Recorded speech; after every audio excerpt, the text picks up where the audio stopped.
Hello, everybody. It is the second day of Checkly's very first launch week. And what does that mean? Well, we at Checkly, we released a lot of features over the last year, but a few weeks ago, we came together and thought, well, maybe we should just try to bundle all the things that are in the product pipeline and release them in one go. And this is what we're doing here right now. It's a Checkly launch week, which means we release 4 new features in 4 days.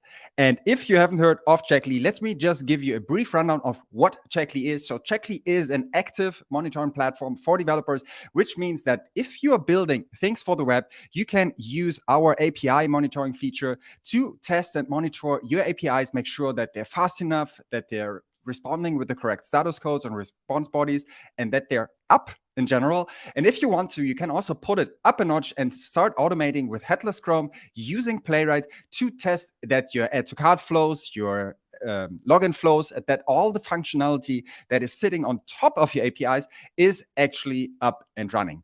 And you can find more information on checklyhq.com. And if you're browsing the site right now, you might notice that there is a new little icon here in the footer, which we gonna talk about today. But before we do this, let me just do a quick recap of what happened yesterday.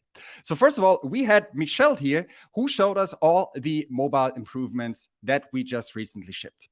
One of Checkly's core features is to alert you when things are going wrong.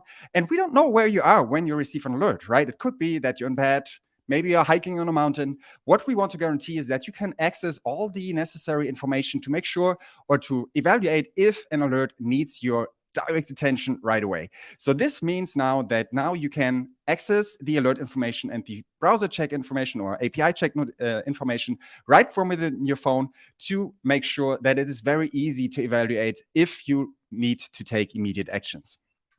Additionally, if you're receiving alerts, or more importantly, if you didn't receive alerts, you can now access a new alert notification log to figure out, hey, when were alerts triggered and what happened with integrations like Opsgenie or PagerDuty. And you can now debug all this information, what happened when we sent an alert, and maybe find out why you didn't receive it in the new alert notification log.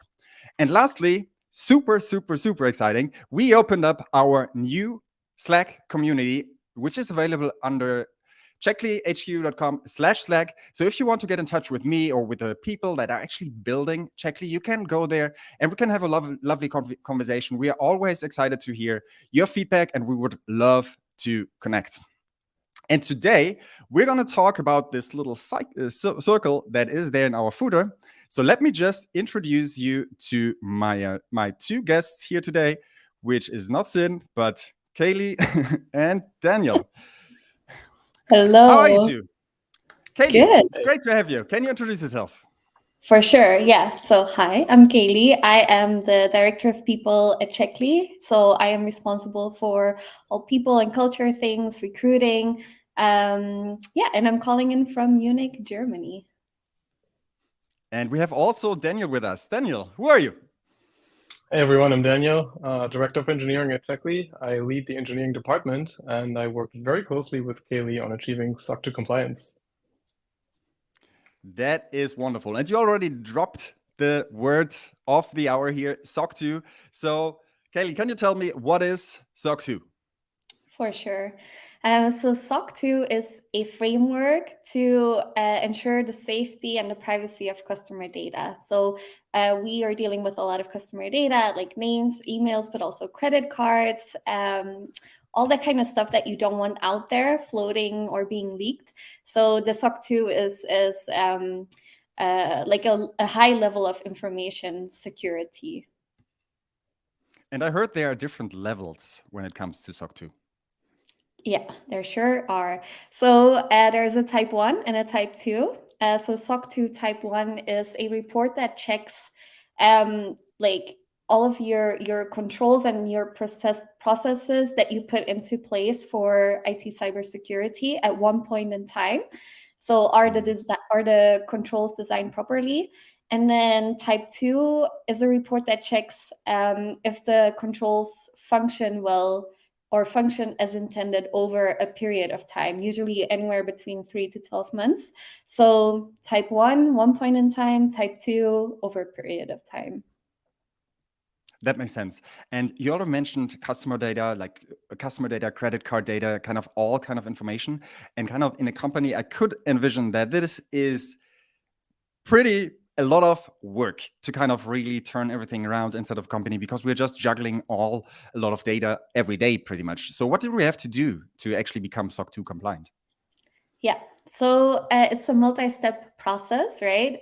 We started off with looking for a SOC 2 compliance partner to help us with the whole process. So we ended up going with Drata, and they have a nice platform that shows you all of the things that you need to do to become SOC 2 compliant.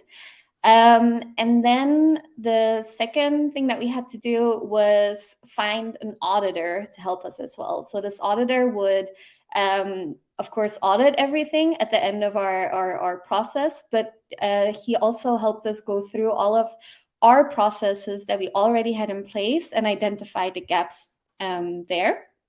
And then part of SOC 2 is documenting a lot of things and writing a bunch of policies, like acceptable use policies, data protection, incident response, vendor management.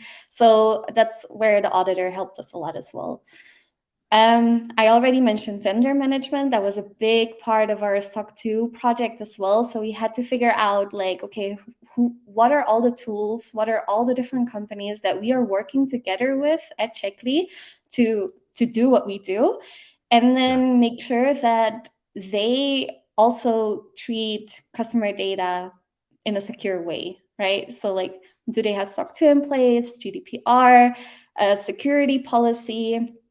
So that was a fun little task as well. Another part of it was a lot of people, or like internal work too. So we wanted to make sure that our team, the Checkly team, knew what we were working on, right? So that SOC 2 wasn't something that was completely isolated from everything else that was happening, but that we are communicating transparently around what we're doing, why we're doing them, to then prepare them for accepting all of those new policies that we had to put together. Do IT security awareness training, set up their devices. And then there was still all the engineering work, which Daniel can tell you more about. Yeah, thank you, Kaylee. Indeed, I think information security is a multifaceted problem, really, right? So there's always that part where you train people to understand phishing attacks, to not open every email, to be mindful what they do with their machines. But then, of course, there's the tech side of things, right? And I like to remind myself always of one of our core values at Checkly, which is we are reliable and trustworthy. And if you come to think of it, we are a monitoring company, right? So in essence, we sell reliability, if you want to think about it like that. So that makes total sense. And what I want to say is that we have taken security and reliability as core focus points from day one of the company, right? So there are many examples. You can see that multi-factor auth is the norm at Checkly. Prod access was always limited on a need-to-have basis. We always separated customer data strictly from staging and dev environments, and many other examples. So coming from that, a lot of the work that we had to do was, like Kaylee already said, documenting our processes, also formalizing some that we were already doing. Also, we reviewed our AWS Cloud Security Posture, reviewed all the software dependencies that we have, to not have another Log4j, although we don't use Java. Heard about this.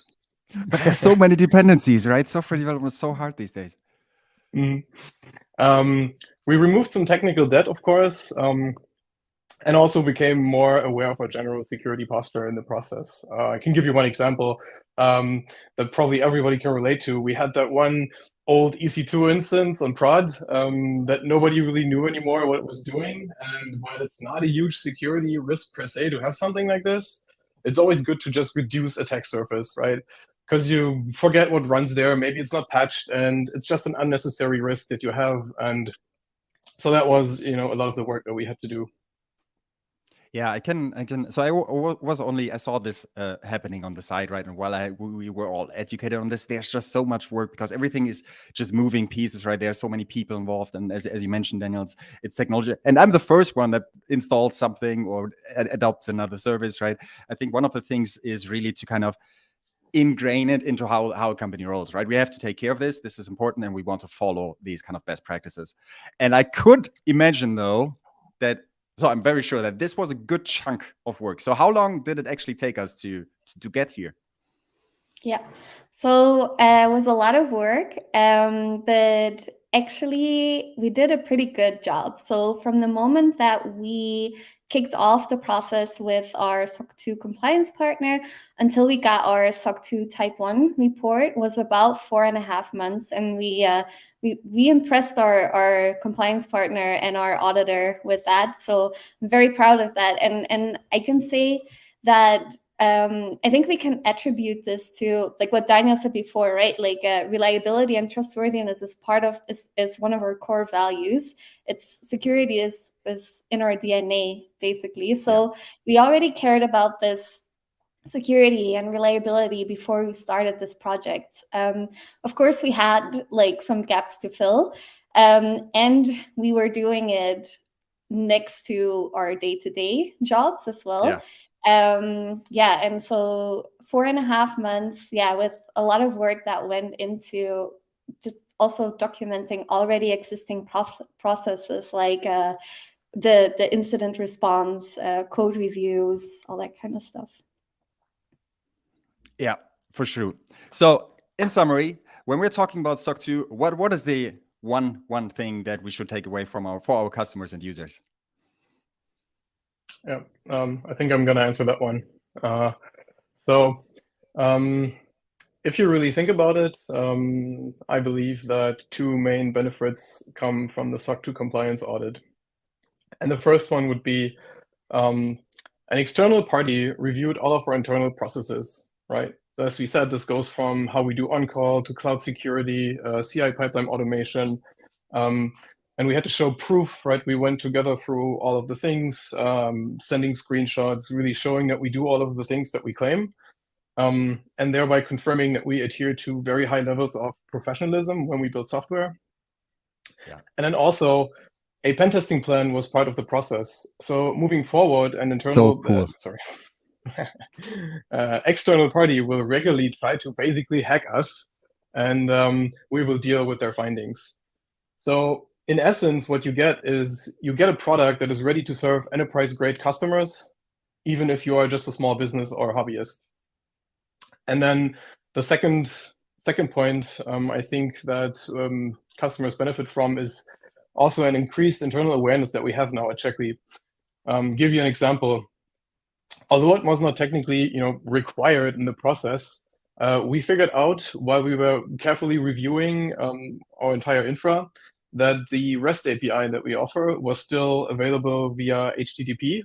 And while that was also technically not a huge security risk, of course, there's always the potential that somebody, sends you an HTTP link on a public Wi-Fi, and then they spy on your credentials, and then they get access to the API. And just locking things like this down, I think, is really great. And now we are regularly reviewing our security posture and looking at risks that we have in the infra. That would be the second one for me. And then for a future outlook, along with the SOC 2 audit comes a commitment to future improvements and a continuous security program. But when we talked about what we did, I got to be honest with you. Of course, we couldn't fix everything that we found right away. There is always that issue that you cannot do right now because time is limited, as you all know. But what we did was a risk assessment as part of the program, right? So we identified all of the remaining risks, prioritizing them by severity and likelihood, and in the end gave a due date to fix all of them, right? So we will basically continuously address every one of those issues that we found. Yeah, I think for me, the key takeaway from becoming SOC 2 compliant is really that I've seen inside of Checkly, there's now a higher awareness to this entire topic, right? We have it on our radar, we will stick to it, and we're doing the best we can in terms of security, privacy, and all things data. Yes. Cool. Well, this was a nice little thing here, or nice explanation. Thank you both. Is there anything else that we should kind of cover here today? I've got something to plug. So we care a lot about reliability and security, and we are looking for other people who care just as much as we do about this. We're right now hiring for a technical product manager and a site reliability engineer. Remote first, very async, caring a lot about reliability. So if you do want to join us, please go to checklyhq.com/careers. It's in the comments now as well. Thank you for adding that. And apply. Yeah, let us know what you bring to the table, and we would love to talk to you. Cool. Well, I think this is then a wrap for today. Thank you, Kaylee. Thank you, Daniel. That was very nice. Thank you for joining. And with this, we're going to wrap it up for today. And we talked today about security, privacy, and how we deal with data here at Checkly, and that we are now actually SOC 2 compliant, and we leveled it up in that regard. And I'm super happy to tell you that this happened.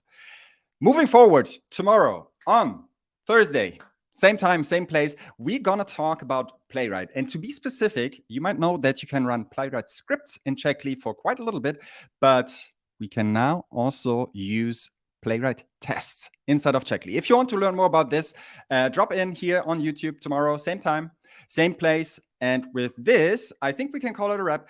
Thank you, Kaylee. Thank you, Daniel, for joining. And hopefully we see each other tomorrow. And yeah, that's it. Take care and see you tomorrow.